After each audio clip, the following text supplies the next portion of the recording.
मरहबा collection mall, readymade कपड़ों का भरपूर खजाना। Jeans pant, T shirt, cargo pant, night pant, बच्चे और बच्चियों के लिए अच्छे खूबसूरत और उम्दा ड्रेस। पता याद रखें, जमुर हाई स्कूल मेन रोड। आज शाम को 5 बजे मालेगांव महानगर पालिका निवडणूक 2026 के सभी प्रचार रैली समाप्त हो गई है। इसी के साथ में 15 तारीख को मतदान होगा और 16 तारीख को इन मतदान की मतमोजनी होगी।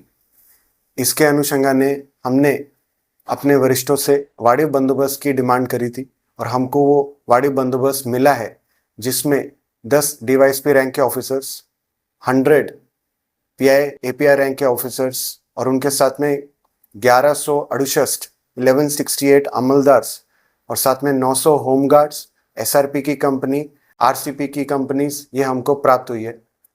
इसका यूज़ करते हुए हम 15 तारीख को और 16 तारीख को मतदान की प्रक्रिया को पूरे लॉ एंड ऑर्डर बनाते हुए, मेंटेन करते हुए अपना बंदोबस्त करेंगे। सर, मतदाताओं से क्या आह्वान करेंगे?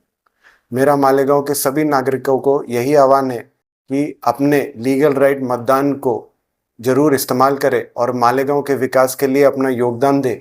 और इसी के ही साथ में किसी भी प्रलोभन को बलि ना पड़ते हुए वो अपने मतदान की पूर्णपणे यूज़ करें और मालेगांव के विकास में अपना योगदान करें। 31 जुलाई 2024 को सटाना शहर में एक मोबाइल फ़ोन की चोरी की घटना हमारे सामने आई थी।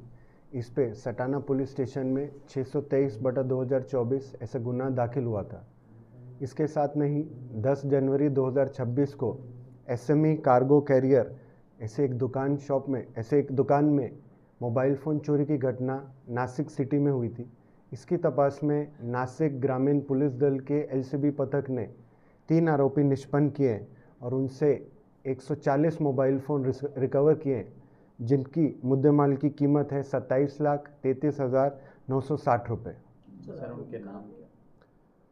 ये 3 आरोपी का नाम है मुस्तफ़ा कबूल अंसारी, जो कि झारखंड का रहने वाला है, और उसके साथ में मेहताब अंसारी और मोहम्मद हनीफ, ऐसे 3 आरोपी इस गुने में निष्पन्न हुए। सर, ये दोनों आरोपी कहाँ के? झारखंड के ये आरोपी हैं। तीनों? इसमें जो 2 आरोपी हैं जिन्होंने चोरी करी थी वो झारखंड के हैं, और जिनको उन्होंने आगे सेल किया था मोहम्मद हनीफ, वो मालेगांव का है। इसमें जो रिकवर किए गए मोबाइल फ़ोन है वो सभी के सभी नए हैं और फैक्ट्री बॉक्स कंडीशन में है।